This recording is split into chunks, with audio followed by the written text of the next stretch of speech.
Hi, welcome back. My name is Michelle. You're watching Michelle's Life. Today's video is a review video. I haven't done one of these in a while, but I feel like I owed it to myself to review this book since it took me almost a whole year to finish it. That book is The Wise Man's Fear by Patrick Rothfuss. It is a pretty much 1,000-page book. It is 990, no, it is exactly 1,000 pages. It's an adult fiction novel. It is the sequel to The Name of the Wind. It is supposed to be a trilogy, but the third one hasn't come out yet. Many people know about this book, so I'm not going to go into a lot of detail. Also, this is a spoiler-free review, so I'm really not going to tell you much about the plot. I mostly just wanted to talk about why it took me a year to get through this book. So many of you are aware that Patrick Rothfuss is very popular, and he's also just a remarkable writer. He creates such a vivid world that you never really want to leave it, so it's great that his books are so long because you get to live in the world for longer.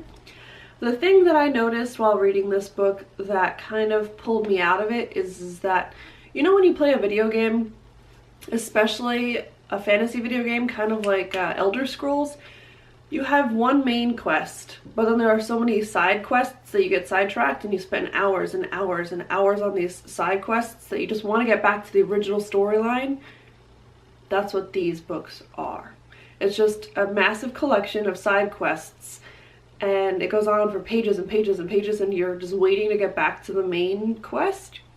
So I think that's what makes the books take a little bit longer too, because you have to acclimate yourself to each new quest and get your mind set into, well, this is where we are now, so forget where the story was going because this is a different part of that story. And I think it just throws my mind for a loop, and it took me a bit longer to get more invested in each different side quest, kind of like when you play a video game. You're not as invested in some side quests as you are in the main quest, or sometimes you're really invested in one of the side quests and you never want to leave it. That's exactly what this novel is. That's exactly how I felt while reading this book. I really don't feel like this book was different from the first in the sense that it was still just as amazing. The character development, the world development, the writing, just everything about it was just as good as the first one.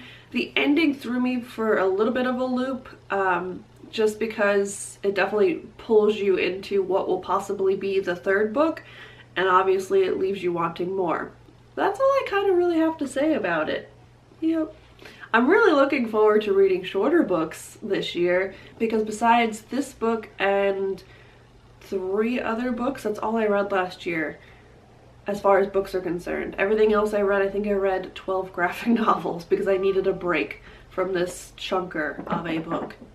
So I'm really looking forward to reading smaller books this year, as well as graphic novels. And I don't think I'll be touching a big book again for quite some time. So part of me is upset that the third one obviously isn't out and we still don't have a date for it, but then part of me needs a vacation.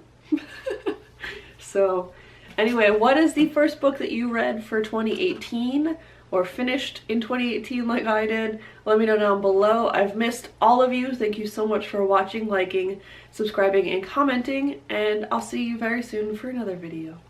Bye!